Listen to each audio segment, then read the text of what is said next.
পঞ্চম শ্রেণী, অধ্যায় হচ্ছে 11। অধ্যায়ের নাম হচ্ছে পরিমাপ। এখানে একক সম্পর্কিত সকল প্রশ্নের সমাধান এবং তোমাকে সর্বশেষে একটা জোস টেকনিক দেখানো হবে, যেটার মাধ্যমে তুমি সবগুলা বুঝতে পারবা। দেখো, এখানে আমরা অনেক সময় মুখস্থ করি যে 1 কিলোমিটার সমান সমান 1000 মিটার, আবার 1 ডেকা সমান সমান হচ্ছে 10 মিটার, আবার 1 হেক্টর সমান সমান 100 মিটার। এগুলো মুখস্থ করি এবং পরীক্ষার হলে যা আমরা কী হই, ভুলে যাই।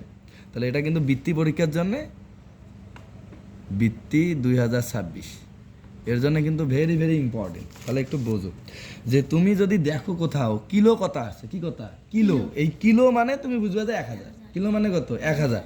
এরপরে যদি তুমি দেখো হেক্টো কথা আছে, এই হেক্টো মানে মাথায় রাখবে 100। আর যদি দেখো ডেকা, এই ডেকা মানে মাথায় রাখতে হবে 10।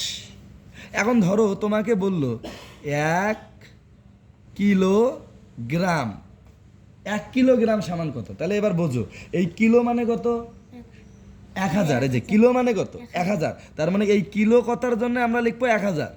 তাহলে আর বাকি আছে কি, তাহলে এই যে আমরা গ্রাম দিলাম, তার মানে কি দাঁড়াইলো যে 1 কিলোগ্রাম সমান সমান 1000 গ্রাম। কথা কি বোঝা গিয়েছে? ধরো তো এটা এভাবে আসছে যে বলছে 1 কিলো লিটার, তাতে পরীক্ষায় এরকম আসছে 1 কিলো লিটার। তাহলে কিলো লিটারে তোমাকে ফোকাস করা যাবে না, ফোকাস করতে হবে কোথায়, কিলো। এই কিলো মানে কত, 1000। তার মানে যদি আসে যে 1 কিলো লিটার সমান কত, তখন বলতে হবে 1000 লিটার। এই লিটার কথা তো থেকেই যাবে, এই কিলোর পরিবর্তে কত কথা আসবে, 1000। আর যদি বলে যে সামনের 1, যে সামনের একের সাথে যাই গুণ করবে ওটাই তো হবে, একের সাথে 1000 গুণ করলে তো 1000ই হয়। কথা কি বোঝা গিয়েছে? ধরো যে পরীক্ষা আসছে এরকম যে 1 কিলো মিটার, তাহলে আমরা তো জানি যে কিলো মানে কত, তাহলে এই কিলো কথার জন্য আমরা লিখবো 1000। আর তার সাথে কে আছে, তাহলে মিটার লাগাই দিলাম।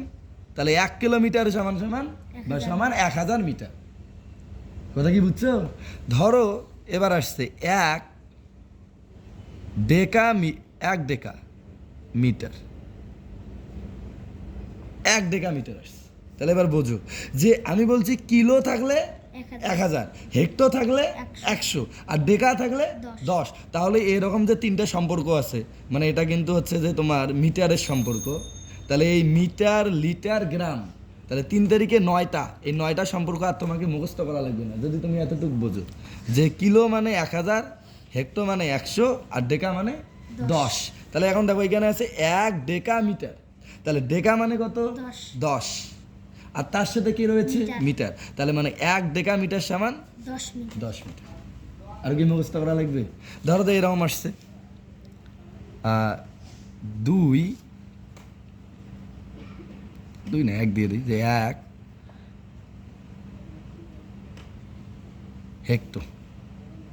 হেক্টর লিটার দেওয়া আছে। ধরো 1 হেক্টর লিটার, তাহলে বোঝো হেক্টর মানে কত, হেক্টর মানে 100। তাহলে এই হেক্টর জন্য আমরা লিখবো 100। তাহলে বাকি আছে কি, তাহলে লিটার দিয়ে দিলাম। তার মানে 1 হেক্টর লিটার সমান 100 লিটার। কথা কি বোঝা গিয়েছে? এখন তুমি চাইলে আর একটু কঠিনে যাইতে পারো। ধরো যে পরীক্ষার মধ্যে আসছে এরকম 5 কিলো মিটার, এটা আসছে। তাহলে এইবার এই কিলোমিটারের সামনে যে 5, এটা কি 1, যে না এটা তো 5, তাহলে 5 যা আছে আমরা তাই লিখে দিলাম। এবার 5 আর কিলোমিটারের এইখানে কোনো চিহ্ন নাই, মানে কি আছে, গুণ আছে। যদি মাঝখানে কোনো চিহ্ন না থাকে তাহলে বুঝতে হবে গুণ আছে। আচ্ছা বলো কিলো মানে কি, 1000, তাহলে 1000 লিখলাম। আর রইল কে, তাহলে এই যে আমরা মিটার লিখে দিলাম। তাহলে এবার 5 দিয়ে কি 1000 গুণ করা যাবে না? 5 দিয়ে 1000 গুণ করলে কত হবে, এই যে 5 একে 5, আর তার সাথে 3টা শূন্য, তাহলে 5 গুণন 1000 হয়ে গেল 5000। তার মানে 5 কিলোমিটার ইকুয়াল 5000 মিটার। এটা কি বোঝা গিয়েছে? ধরো তো এরকম আসছে, বললো যে 10 হেক্টর গ্রাম। ধরো তো এরকম আসছে 10 হেক্টর গ্রাম। তাহলে বোঝো এই 10টা কি আমার 1, যে না এটা তো 10, তাহলে 10 যা আছে তাই লিখলাম। 10 আর হেক্টোগ্রামের মাঝখানে কিছু নেই, মানে তাহলে এই যে গুণ দিলাম।